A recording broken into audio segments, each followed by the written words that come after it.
श्री स्वामी समर्थ. अक्कलकोटात श्री स्वामी समर्थ यांच्या दर्शनासाठी विधवा स्त्री रोज यायची. तिच्या डोळ्यात कायम अश्रू असायचे, पण ती काही बोलत नव्हती. फक्त स्वामींच्या चरणी बसून शांतपणे रडायची. एक दिवस स्वामींनी तिला जवळ बोलावलं आणि विचारलं, आई, इतकं का रडतेस? ती हळू आवाजात म्हणाली, महाराज, माझं कोणीच नाही. नवरा गेला, मुलं नाहीत, घरात कोणी बोलायला सुद्धा नाही. मी एकटी पडले.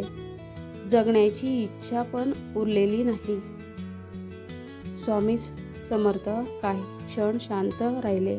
मग त्यांनी जमिनीवर पडलेलं एक कोमेजलेलं फूल उचललं आणि तिच्या हातात दिलं.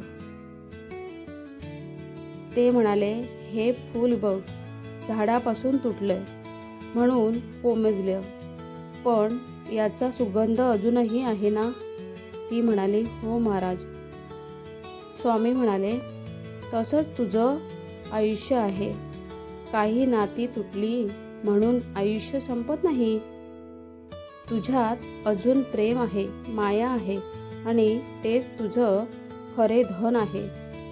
ती स्त्री शांतपणे ऐकत होती. स्वामी पुढे म्हणाले, जा, उद्यापासून मंदिरात येणाऱ्या गरिबांना अन्न दे.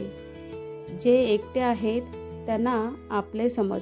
तुला तुझं कुटुंब सापडेल. त्या दिवसापासून तिचं आयुष्य बदललं. ती रोज गरिबांना जेवण देऊ लागली, त्यांच्याशी प्रेमाने बोलू लागली. हळूहळू तिचं रिकामं आयुष्य भरू लागलं. तिच्या चेहऱ्यावरचा दुःख नाहीसं झालं आणि त्या जागी समाधान आलं. एक दिवस ती स्वामींच्या समोर हसत उभी होती. शिकवण, ज्याचं सगळं हरवलंय असं वाटतं, त्याच्याकडेही काहीतरी देण्यासाठी असतं आणि देण्यातच खरं सुख दडलं आहे. श्री स्वामी समर्थ. व्हिडिओ आवडल्यास लाईक, शेअर, सबस्क्राईब. धन्यवाद.